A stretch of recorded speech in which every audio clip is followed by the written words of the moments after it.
जम्मू कश्मीर में विधानसभा चुनाव की संभावना के बीच चुनाव आयोग ने बड़ा ऐलान किया है। इसके मुताबिक अब गैर कश्मीरी नागरिक भी वहां वोट डाल सकेंगे। इतना ही नहीं, घाटी में सुरक्षा के लिए तैनात सुरक्षा बलों के जवान भी वोटर लिस्ट में अपना नाम शामिल करा सकते हैं।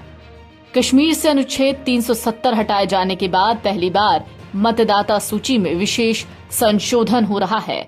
चलिए एक एक करके आपको बताते हैं। पहले आप जम्मू कश्मीर में अब तक के वोटिंग के अधिकार को समझ लीजिए।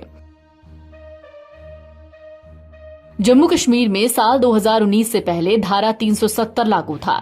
इसके तहत अनुच्छेद 35A प्रभावी था। इसमें जम्मू कश्मीर में गैर कश्मीरियों को वोटिंग का अधिकार नहीं था। दलित, रिफ्यूजी और गोरखा भी वोट नहीं डाल सकते थे। इतना ही नहीं, अगर कोई युवती कश्मीरी भी है और उसने गैर कश्मीरी से शादी कर ली है तो उससे वोट डालने का अधिकार छिन जाता था। अनुच्छेद 35A के मुताबिक आजादी के बाद जो लोग पाकिस्तान से आए और जम्मू कश्मीर में बस गए, उनको भी वोटिंग का अधिकार नहीं था।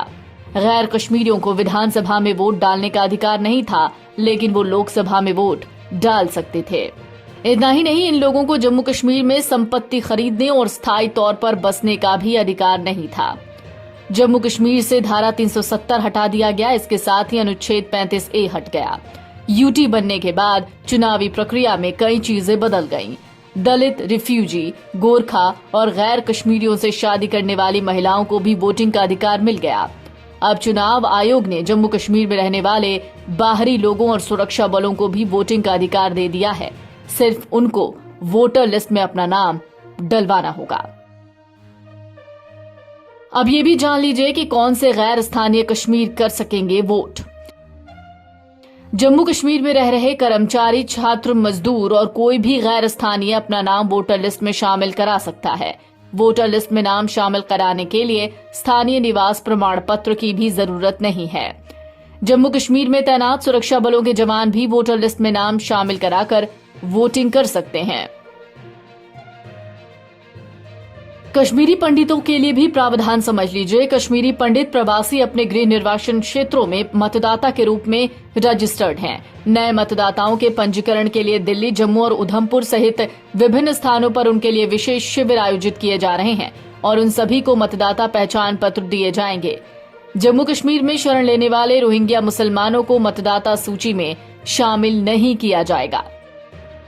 हालांकि इसी बीच पीडीपी चीफ और पूर्व सीएम महबूबा मुफ्ती ने इस मामले में केंद्र सरकार पर निशाना साधा। ट्वीट किया, जम्मू कश्मीर में चुनावों को स्थगित करने संबंधी भारत सरकार का फैसला पहले बीजेपी को लाभ पहुंचाने और अब गैर स्थानीय लोगों को वोट देने की अनुमति देने का फैसला चुनाव परिणामों को प्रभावित करने के लिए है।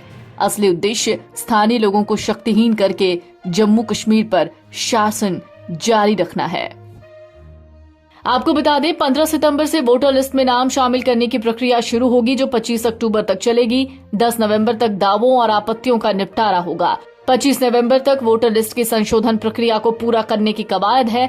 जम्मू कश्मीर में 18 साल से ज्यादा उम्र के करीब 98 लाख लोग हैं, जबकि अंतिम मतदाता सूची के अनुसार लिस्टेड वोटर्स की कुल संख्या है 76 लाख।